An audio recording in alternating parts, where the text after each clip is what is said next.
सेठ जी,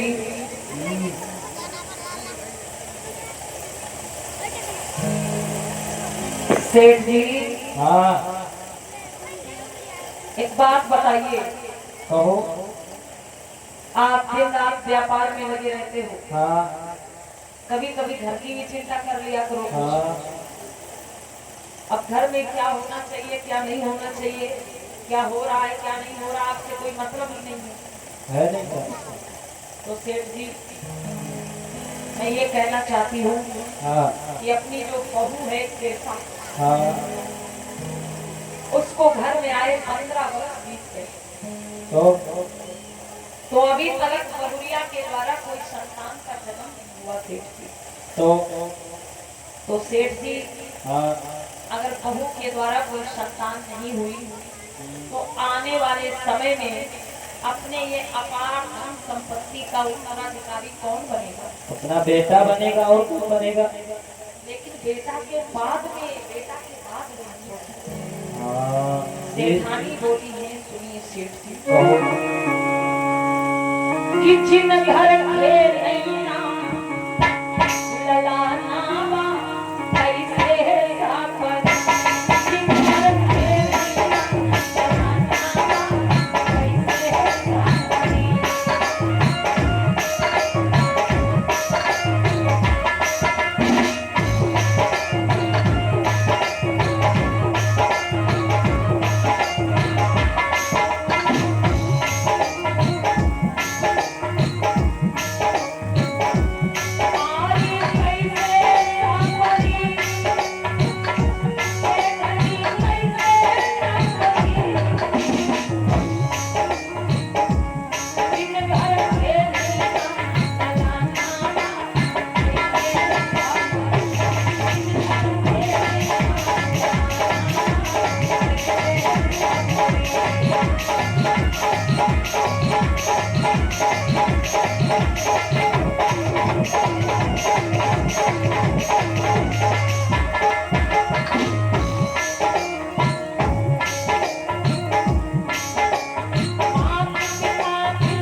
हाँ तो अब क्या होना चाहिए बताइए? अब होना क्या चाहिए? अब का बहू बहू को बुलाओ, कुछ सलाह मशवरा करो और क्या सेठ जी, मैंने सोच लिया है कि मुझे क्या करना। क्या सोच लिया? मैंने सोच लिया, एक फैसला भी कर लिया है। कैसा फैसला? अपनी जो बहू है हाँ हम इसको हाँ घर से निकाल दें, क्यों? अपने बेटा की दूसरी शादी करें। अरे सेठान, ऐसा ना करो, बहू को घर से न निकालो। फिर क्या करें? अरे कुछ समय का इंतजार करो, सब समय आएगा, सही हो जाएगा। समय समय कितना इंतजार करें? 15 वर्ष हो चुके हैं इंतजार करते। 15 वर्ष हो गए तो 1-2 साल हो गए इंतजार कर। सेठ जी, तुम चुपचाप बैठे, ठीक है? ठीक। मुझे तुम्हारी बात से कोई मतलब नहीं। मुझे जो करना है मैं खुद करूँ। ठीक करो जाओ। सेठानी ने बहू कृषा को बुलाया है। अरे कृषा, कि कृषा को आवाज लगाई और कृषा को आवाज लगाई, सूरत ही बात मेरी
जय मंगल हो, जय मंगल हो बिटिया। सदा खुश रहो, सदा सुहागिन रहो।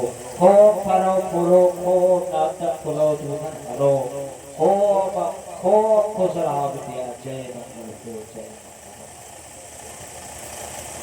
सेठ जी हाँ एक बात बताओ, हाँ हम तुम्हारी इतनी सेवा करते हैं, हाँ खाए खाए के पेट निकाले हो अपना, तो हैं? और इतने मन से हमका कभू आशीर्वाद नहीं दिए, अधीन तो है और इससे कहा जा रहा है कि खूब खुश रहो बिटिया, और का बदुआ जय मंगल हो बिटिया। मतलब बड़ा आशीर्वाद दिया जा रहा है, जय मंगल हो बिटिया। हैं? सेठ जी चुपचाप बैठे, बैठे तो है और काम का कुछ कर रहे मत हैं। बोलना, आगे कुछ मत बोल, ठीक? अगर कुछ बोल दिए हाँ समझ लेना। ठीक नहीं बोलेंगे। सेठानी आज बोली, कृषा कहने लगी कि मैया कुछ इसलिए अपने पास बुलाई। सेठानी ने कहा सुनो कृषा, मैंने तुमको इसलिए बुलाया है क्योंकि तुम्हारे विवाह के 15 बरस बीत गए, अभी तक तुम्हारे द्वारा कोई संतान का जन्म नहीं हो सका। सेठानी जी सेठ जी हमने क्या कहा था कि बोलना मत, तुम क्यों बोल रहे हो पीछे? ठीक चुप्पे बैठे हम शांत थे, खुद खुद तो कुछ कर नहीं पाते, कुछ कह नहीं पाते, और हम बोले तो बोलने भी नहीं देते। अरे तो हमको भी चुप,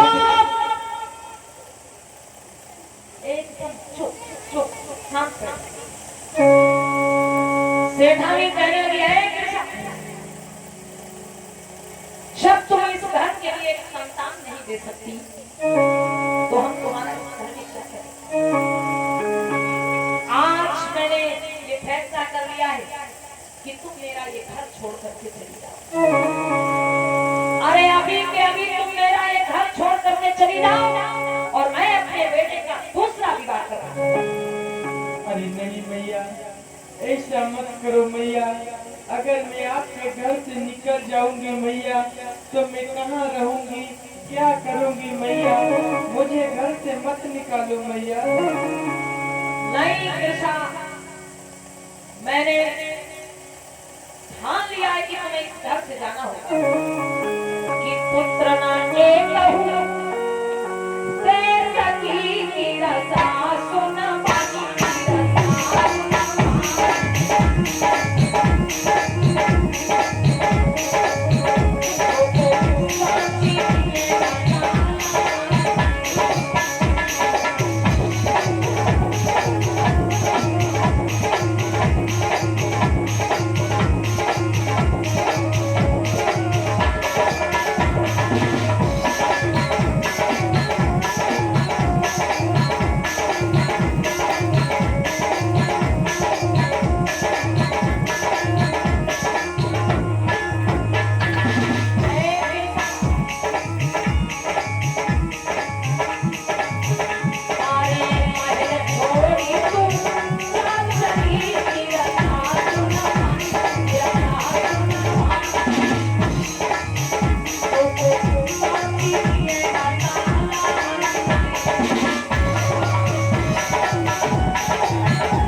अरे पिताजी, हाँ बेटी मैया मुझे घर से निकाल रही है, हाँ आप ही कुछ कहिए पिताजी, मैया कुछ समझाइए पिताजी।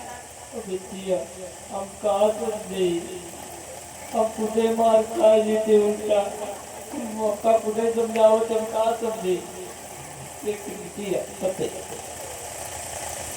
गई गई गई गई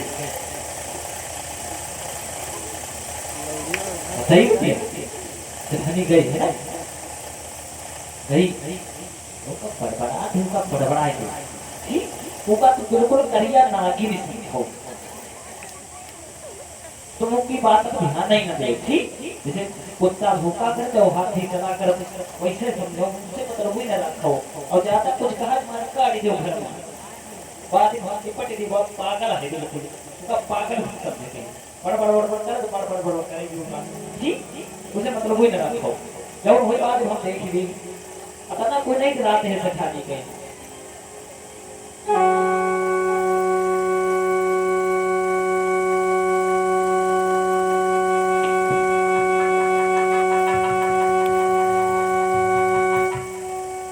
सेठ जी बैठो, बैठो, आराम से बैठो,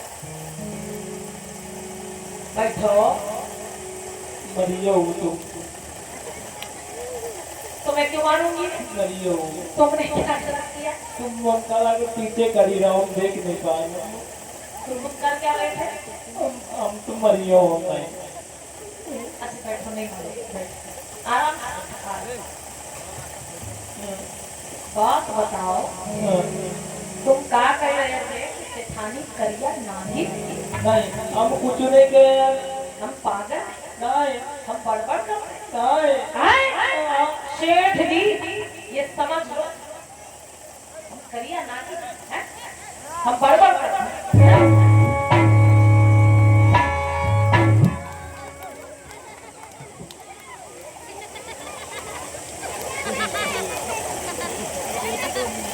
इजाज़त है?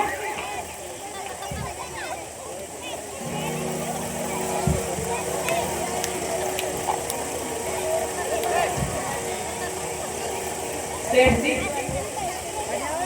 कभी कहते हैं कम खाया करो, है ना?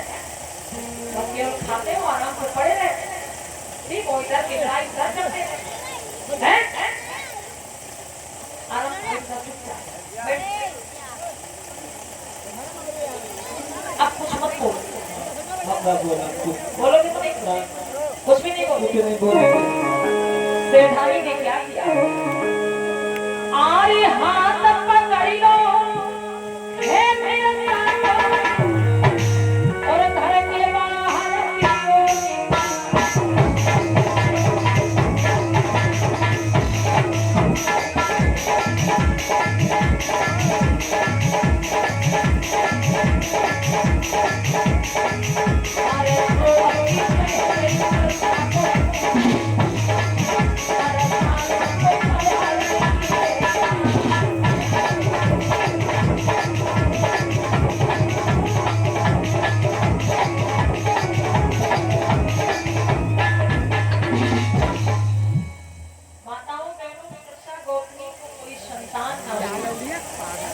इसलिए उसको घर से बाहर निकाल दिया।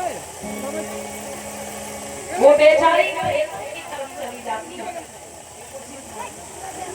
माताओं बहनों में कृष्णा गोपनी खेतों की तरफ चली जाती है, जहाँ पर कुछ गरीब लोग झोपड़ी बना के रहते थे। उन्हीं लोगों के बीच में अपने लिए झोपड़ी बनाती है और वहीं पर वो रहने लगती है। हुआ कुछ ऐसा कि जिस समय कृष्णा गोपनी को महलों से निकाला गया था, माताओं बहनों, जिस समय कृष्णा गोपनी को महलों से निकाला गया था, उस समय वो गर्भ धारण कर चुकी। जिस समय उसको महल से निकाला गया, बहनों, अम्मा बहनों इधर ध्यान दीजिए, नहीं तो कथा समझ नहीं पाओगी आपको। जिस समय कृष्णा गोपनी को महलों से निकाला गया, उस समय वो गर्भ धारण कर चुकी। लेकिन उसे पता कब चला? जब महलों से निकाल दी गई तब 2-4-10 दिन के बाद उसे पता चला कि वो तो उसकी खुशियों का ठिकाना नहीं था। लेकिन वो लौट करके महल में नहीं आती, समय का इंतजार करने लगी, झोपड़ी में रह के मेहनत मजदूरी करके अपना समय बिताने लगी कि जब मेरे द्वारा कोई बेटा या बेटी का जन्म होगा तो इसके सहारे मेरा जीवन गुजरेगा। धीरे धीरे 9 महीने पूर्ण हो गए। कृष्णा गोपनी ने सुंदर से बेटा को जन्म दिया। बोलिए भगवान बुद्ध की। आज कृष्णा गोपनी पुत्र को गोदी में लिए अपनी झोपड़ी में बैठी है, कुछ खुश भी है, कुछ दुखी भी है। कि टूटी झोपड़िया गरीबी के हाल लाल पैदा हुए लाल पैदा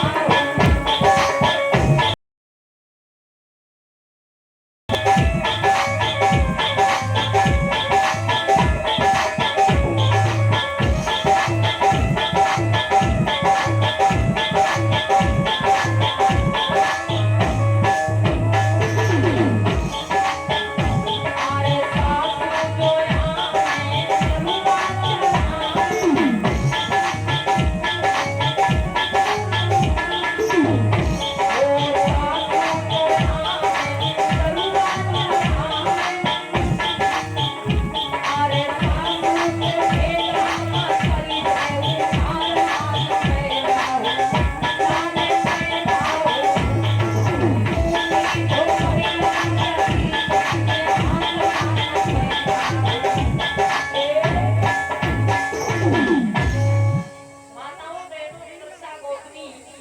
अपने बेटा के पालन पोषण में लग जाती।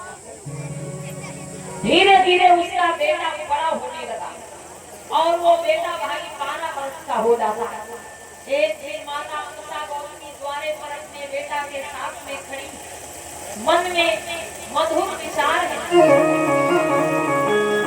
कि माँ के दिल में मधुर विचार कि स्यानो होई भोला रे हमार।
बड़ा हो गया 12 वर्ष का हो।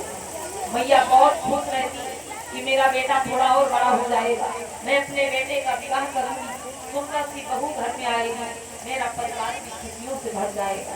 माताओं बहनों उसी दिन की बात है, गांव के कुछ बालक जो बाद में खेल खेलने के लिए जा रहे थे, वो मैया कृष्णा के द्वारे पे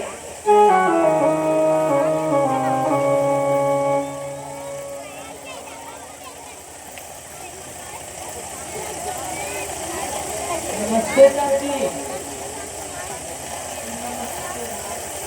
नमस्ते चाची। नमस्ते बेटा, नमस्ते। चाची ओ चाची हाँ बेटा। अब गेंद खेलने जा रहे हैं। अच्छा हाँ तो गेंद खेलने जाना पड़ी, अच्छी बात है, जाओ बेटा। तो चाची हाँ हम भैया बुला रहे हैं। अरे हमारे बेटा को हाँ ना, मैं अपने बेटा को तुम लोगों के साथ नहीं भेजूंगी। माँ भेज दो। अरे तुम लोग पता नहीं कहाँ जंगल झाड़ी में जाके गेम खेलोगे, मैं अपने बेटा को नहीं भेजूंगी तुम लोगों के साथ। चाची हम जंगल में नहीं खेला देते, हम चप्परे में खेल लग जहाँ पर घास फूस ना हो। ना मैं अपने बेटा को तुम लोगों के साथ में नहीं भेज सकती, जाओ तुम लोग यहाँ से।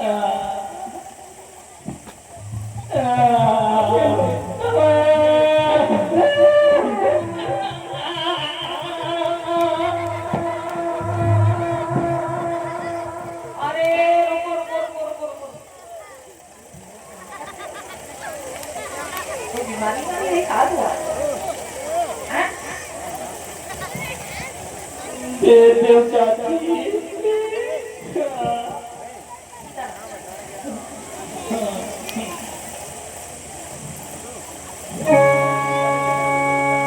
बेटा मैं अपने बेटा को तुम लोग साथ भेज तो रही हूँ, हाँ लेकिन जैसे मेरे बेटा को लेके जा रही हो हाँ वैसे लेके आना दोनों को। ठीक है कहीं मेरे बेटा को छोड़ मत देना। हाँ ठीक है? ठीक है। जाओ।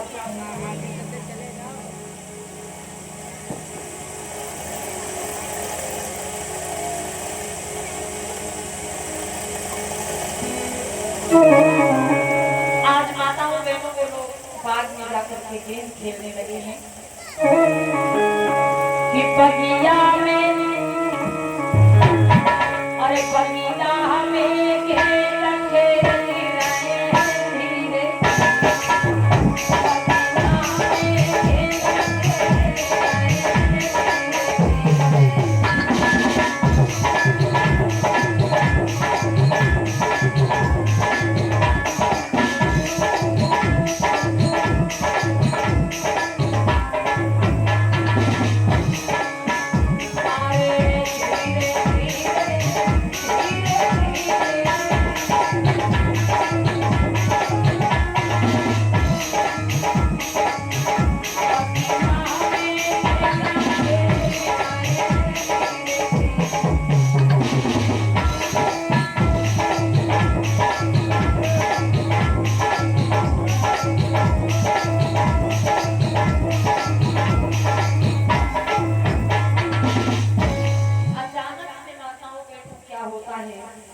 कृष्णा गौतमी का जो बेटा है उसके हाथों से गेंद छूट करके एक झाड़ी में चली जाती। साथ के जो बालक थे वो अपनी गेंद वापस ए भैया हमार गेंद कहाँ हुआ हो? अरे भैया हाँ अब वो गेंद को पता नहीं किधर चली गई। हाँ मनाए जान से हमका गेंद दे हो। एक काम करो भैया, आप मेरे साथ घर चलो, हाँ मैं आपको पैसे दे दूंगा, हाँ आप नई गेंद खरीदो। हम वहाँ गेंद ले अब अपना वहाँ जाओ वस्तन बड़ी थे और वह कलर के हो वस्तन बड़ी हो और गोल गोल हो और हरी हरी हो हम का वहाँ दे हम अपनी अम्मत कई बजा गेंद बाज ली हमारिया हम का वहाँ गेंद दे।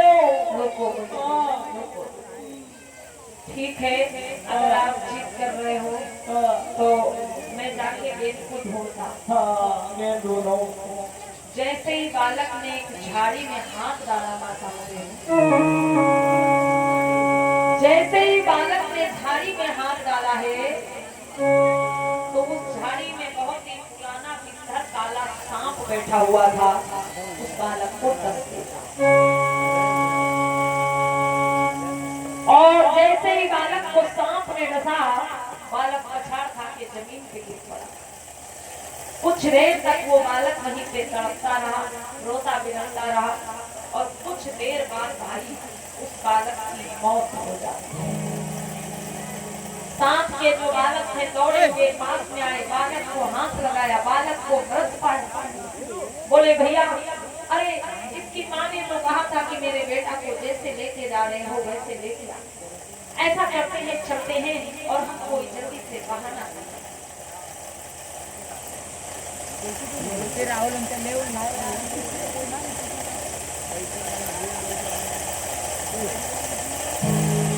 और आज की ज्ञान चर्चा में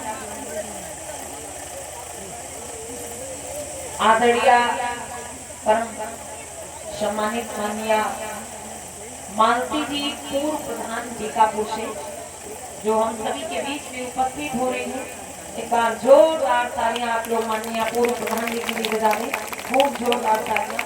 बहुत बहुत धन्यवाद, आभार कि आप अपना अमूल्य समय निकाल करके ज्ञान चर्चा में शामिल हुई।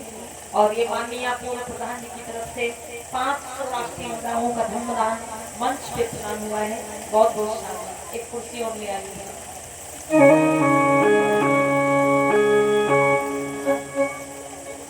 अब होता क्या है, कथा प्रश्न की ओर ध्यान दें माताएं बहनें। इधर ही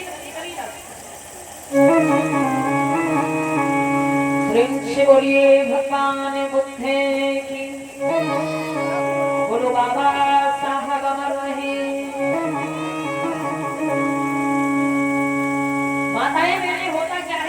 बालक की मृत्यु हो गई। अब इधर ध्यान दीजिए आप लोग, हेलो इधर देखिए। जब 7 के जो बच्चे थे वो कृष्णा मैया के पास पहुंचे और बोले कि मैया तुम्हारे बेटा को पता नहीं क्या हो गया है, वो अचानक से जमीन पे गिर गया है, उठी नहीं रहा। मैया कृष्णा बगिया की ओर दौड़ी कि मेरे बेटा को क्या हो गया। कि रोमत और रोमती बिलखती तब मात चली बगिया में सूरत हिला।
अरे बेटा क्या हुआ तुम्हें? अरे उठो बेटा, उठो, देखो तुम्हारी मैया तुम्हें बुला रही है बेटा। अरे बेटा तुम मुझे छोड़ के नहीं जा सकते मेरे लाल।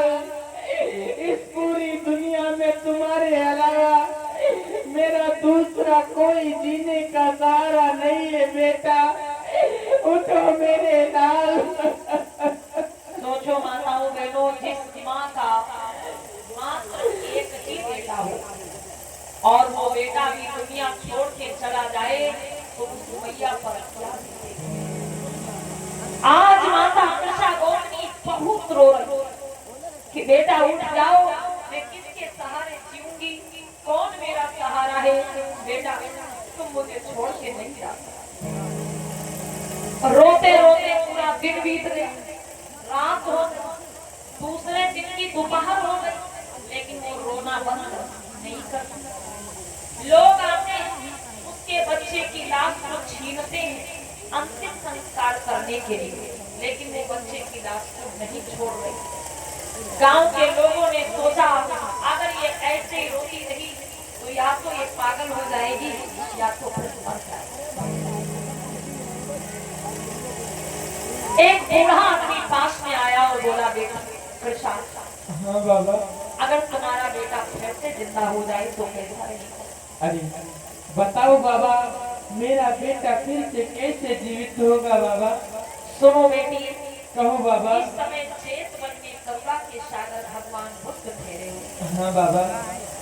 अगर तुम अपने बेटा की लाश को लेकर चेत वन में चली जाओ भगवान बुद्ध के पास, हाँ तो बाबा। वो तुम्हारे बेटा को जीवित कर देगा। ठीक है बाबा, मैं अभी जा रही हूँ भगवान बुद्ध के पास। माताओं बहनों, लोगों को पता था कि अब इसको केवल बुद्ध ही समझा सकते हैं, कोई और समझा नहीं पाएगा। इसलिए थोड़ा सा झूठ बोल दिया कि वहां जाने से तुम्हारा बेटा जिंदा हो जाए। आज कृष्णा गोपनी जेठ वन की ओर चली। इधर जेठ वन में करुणा के सागर भगवान बुद्ध बैठे हुए हैं। कि मंगल मूले अमंगल हारी,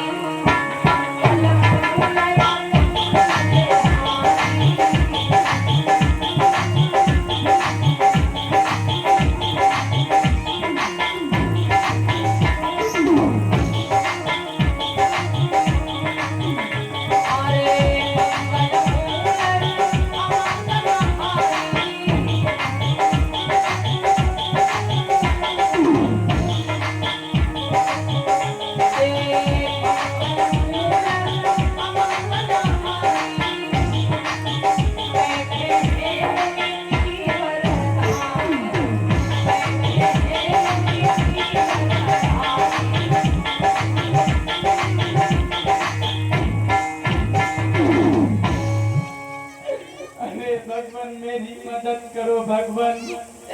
हे भगवान मेरी मदद करो भगवान। हे पुत्री, हाँ भगवान।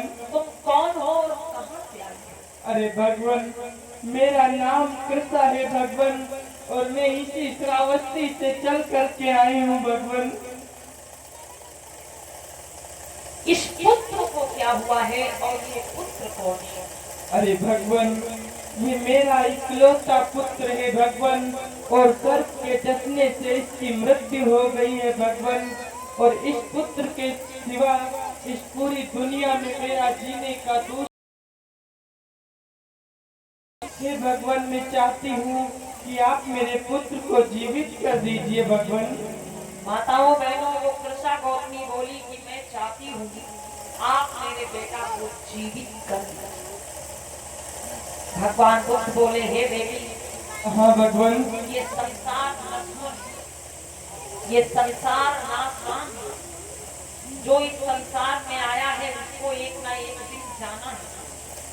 हे बेटी, जिसका जन्म हुआ है उसकी मृत्यु निश्चित है। जिसने जन्म लिया है उसकी मृत्यु जरूर होगी। हे पुत्री, इस संसार में हर एक रोग बीमारी की दवाई है, लेकिन मरे हुए व्यक्ति को फिर से जिंदा कर दिया जाए ऐसी कोई दवाई आज तक बनी ही नहीं। इसलिए अपने पुत्र को ले जाओ, इसका अंतिम संस्कार कर दो बेटी। अरे भगवान, मैं अपने पुत्र का अंतिम संस्कार नहीं करूंगी भगवान। अगर मेरा पुत्र फिर से जीवित नहीं हुआ भगवान, मैं अपना सर पटक पटक के यहीं पर मर जाऊंगी भगवान। अरे बेटी, समझने की कोशिश करो। ये संसार नश्वर है, संसार नाशवान है। जो इस संसार में आया है उसे एक न एक दिन जाना है। इस संसार का यही है जन्म और मृत्यु। कि चाहे बालक की हो, चाहे बूढ़ा हो, चाहे होवे कोई जवानी, जो आया है वो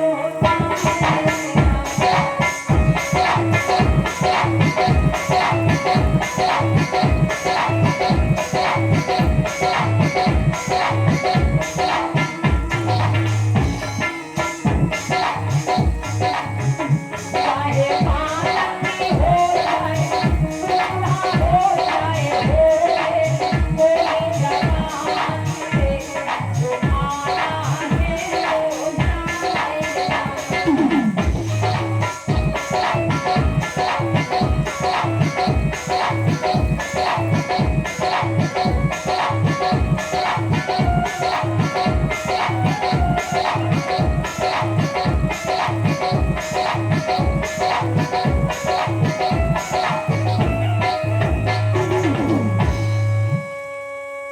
कृष्णा बोली, मैं कुछ नहीं जानती हूँ। अगर आप मेरे बेटा को जीवित नहीं करेंगे तो मैं अपना सर पटक पटक के यहीं पे मर जाऊंगा। भगवान बुद्ध समझ गए कि ये बेटी अपने पुत्र के प्यार में पागल है। अगर इस बेटी को मैं जबरदस्ती यहाँ से भेज दूंगा तो ये खुद मर जाएगी या तो फिर पागल हो जाएगी। ये अपने बेटा के प्यार में पागल हो चुकी। आज तथागत ने एक उपाय सोचा और बोले, बेटी, हाँ भगवान। मैं तुम्हारे बेटा को जीवित कर दूंगा, लेकिन उसके लिए तुमको एक काम करना पड़ेगा। अरे कहो भगवान, मैं अपने पुत्र के लिए कुछ भी करने के लिए तैयार हूँ भगवान। तो जाओ बेटी, सामने जो ये नगर देख रही हो, हाँ इस भगवान। नगर से मुट्ठी भर सरसों के दाने मांग करके दो। अगर तुम मुट्ठी भर सरसों के दाने मांग लाओगी तो हम तुम्हारे बेटा को जिंदा कर देंगे। ठीक है भगवान, मैं अभी जा रही हूँ और अभी मुट्ठी भर सरसों के दाने लेकर के आ रही हूँ भगवान। आज जैसे कृष्णा गौतमी आगे कदम बढ़ाती है, तथागत बोले, ठहरो। कहो भगवान। हे बेटी, तुम जा तो रही हो, हाँ भगवान। तुम जा तो रही हो, लेकिन अच्छी तरीके से पता लगा लेना और उस घर से मुट्ठी भर सरसों के दाना ले आना। हाँ भगवान। जिस घर में कभी कोई आज तक मरा ना हो। बोलिए भगवान बुद्ध की। भगवान बुद्ध ने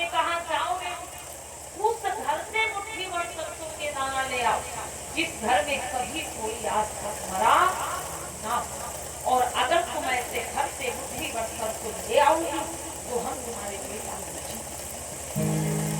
कृषा गोत्री सोचती है इतना बड़ा नगर है, अरे कोई ना कोई घर तो ऐसा मिल ही जाएगा। वो चल पड़ी, द्वारे द्वारे पे जाके कहने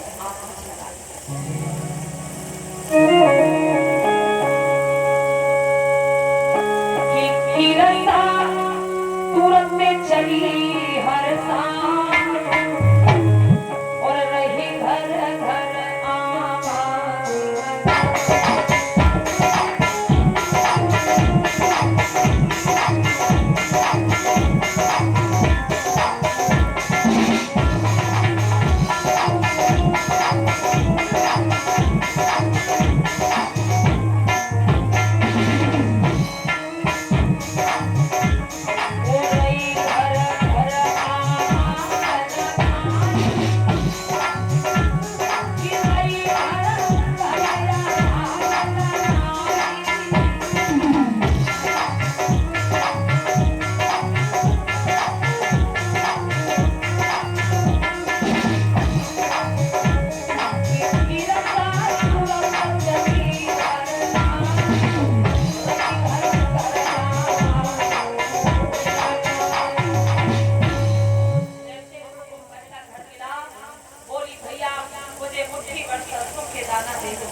माताओं बहनों, एक व्यक्ति बाहर निकला, बोला बहन मुट्ठी भर सरसों क्या करोगी?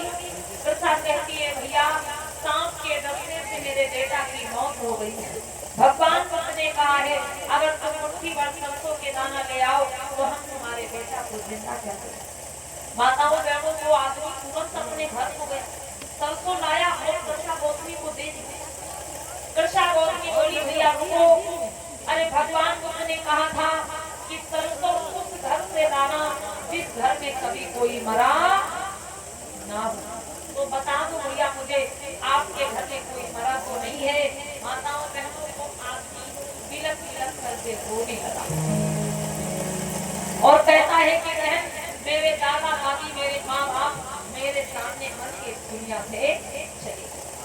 कृषा ने सरसों को लौटा, दूसरे घर में गई, एक बूढ़ा आदमी बाहर निकल करके आया। कृषा बोली बाबा मुझे मुट्ठी भर सरसों दे दो, लेकिन मुझे पहले ये बता दो कि आपके घर में कोई मरा तो नहीं। आज कृषा गोत्री जब ये पूछती है उस बूढ़े व्यक्ति से, तो वो बूढ़ा व्यक्ति कहता है कि हे बेटी अभी 2 साल हो गए, मेरा जवान बेटा इतना कह करके वो व्यक्ति बोले। कृषा गोत्री तीसरे घर में जाती है, चौथे घर में जाती है, 5वें घर में जाती है और धीरे धीरे उसने पूरा नगर दिया। माताओं को पूरे गांव का पूरे नगर का एक भी घर नहीं छोड़ा। जिस घर में जाती है बस यही कहती है कि भैया बहना मुझे मुट्ठी भर सरसों के दाने दे दो, लेकिन पहले ये बता दो आपके घर में कोई मरा तो नहीं है। तो माताओं बहनों, कोई कहता मेरी माँ मर गई, कोई कहता मेरा पिता मर गया, कोई कहता मेरा भाई मर गया, कोई कहता मेरा बेटा मर गया, कोई कहता मेरी बेटी मर गई, कोई कहता मेरी पत्नी मर गई, कोई कहता मेरी बहू मर गई, कोई व्यक्ति मेरा पति मर गया। मतलब जिस घर में जाती और जिससे भी पूछती है हर कोई अपना अपना दुख बता करके रोने लगता है। माताओं बहनों, हर कोई अपना अपना दुख बता करके रोने लगता है। धीरे धीरे कृषा गोत्री जब दूसरों को रोते बिलखते देखती है तो अपना दुख भूल जाती है। अभी जैसे आप किसी से पूछो कि आपके घर में कोई मरा तो नहीं, भाई उसको तुरंत याद आ जाएगी उसके घर में जो भी व्यक्ति खत्म हुआ होगा। जब याद आएगी तो मन तो उदास हो ही जाएगा, तो आ ही जाएगा। तो इस प्रकार से जब वो दूसरों को रोते बिलखते देखती है तो अपना दुख भूल जाती है। बोलिए भगवान बुद्ध की। धीरे धीरे उसके समझ में आ गया कि भगवान बुद्ध ठीक ही कह रहे थे, संसार जो इस संसार में आया है उसे एक न एक दिन जाना है। कृषा गोत्री सोचती है मैंने पूरा नगर घूम लिया, मुझे एक भी घर ऐसा नहीं मिला जिस घर में कोई मरा मरा ना। अरे जब हर किसी के घर में कोई ना कोई मरा है और जब किसी के घर में कोई जिंदा नहीं हो गया तो अकेले मैं कौन हूँ जो मेरा बेटा फिर से जिंदा हो जाए। अब माताओं बहनों, दूसरों के दुखों को देख करके सुन करके वो अपना दुख वापस लौट आए। अब वो रो नहीं रही है, अब उसके चेहरे पर शांति, क्योंकि उसको समझ में आ गया कि ये दुख तो सबके ऊपर पड़ता है। और ये समझाया किसने बहनों? भगवान को। अगर भगवान को जबरदस्ती उस लड़की को वहां से भगा देते तो वो अपने बेटा के लिए मर जाती या तो पागल हो जाती। लेकिन भगवान ने क्या कहा कि जाओ और उस घर से सबको ले आओ जिस घर में कभी कोई मरा ना। जब वो नगर में गई उसको कोई ऐसा घर मिला ही नहीं भैया जिस घर में कभी कोई मरा ना। दूसरों के दुखों को सुन करके अपना भूल गई, वापस आई, अपने बेटा को उठाया, स्नान घाट को चली गई और अपने हाथों से अपने बेटा का अंतिम संस्कार किया। फिर वापस लौट के भगवान बुद्ध के पास हाथ जोड़ करके चरणों में बैठे। भगवान बुद्ध बोले, हे पुत्री, क्या हुआ? तुम अपने बेटा को कहाँ छोड़ा? कृष्णा बोली, भगवान मैं अपने बेटा का अंतिम संस्कार करके आई हूँ। तथागत ने कहा, बेटी क्या अपने बेटा को जीवित नहीं कराना है? कृष्णा बोली, नहीं भगवत, मेरी आंखें खुली, मुझे ज्ञान हो गया कि ये दुख तो सबके ऊपर पड़ता है। मेरी समझ में आ गया कि ये संसार नश्वर है। हे भगवान, मैंने पूरा नगर घूम लिया लेकिन मुझको कोई ऐसा घर नहीं मिला जिस घर में कभी कोई मरा ना। हर कोई अपना अपना दुख बता के रोने लगता था, मैं दूसरों के दुखों को सुन करके अपना दुख। भगवान अब मुझे अपनी शरण में ले लो, क्योंकि आपने मुझको नई जिंदगी दी है, सही रास्ता दिखाया है, इसलिए मैं आपकी शरण में आना चाहती हूँ। भगवान ने कहा, ठीक है, चलो पुत्री, मैं तुमको संघ में ले चलता हूँ। भिक्षुणी संघ मतलब जो महिलाएं उससे हुआ करती, तो आज आशा गौतमी भिक्षुणी संघ में शामिल हो जाती है, अपने सर को मुंडवा देती है, चीवर धारण कर लेती है और बौद्ध भिक्षुणी बन जाती है। बौद्ध भिक्षुणी बन करके घर घर में जाकर के दूसरों को सही रास्ता दिखाती है और हंसी खुशी से अपना जीवन बिताने लगती है। ये नष्टों सब संसार कृष्णा गौतमी की पावन गाथा आगे दो शब्द तालियों के साथ बोले कि शक्ति को मार दिखाई गए री महामाया जी के द्वार। शक्ति को मार दिखाई गए री महामाया जी के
और वंदना करके प्रसाद लेके फिर आप लोग जाएंगे। रात्रि में भी आप लोग 7 या 7:30 बजे उपस्थित हो जाएंगे और पावन गाथा को शुरू करेंगे। आप सभी अपने हाथों को जोड़िए 1 मिनट के लिए।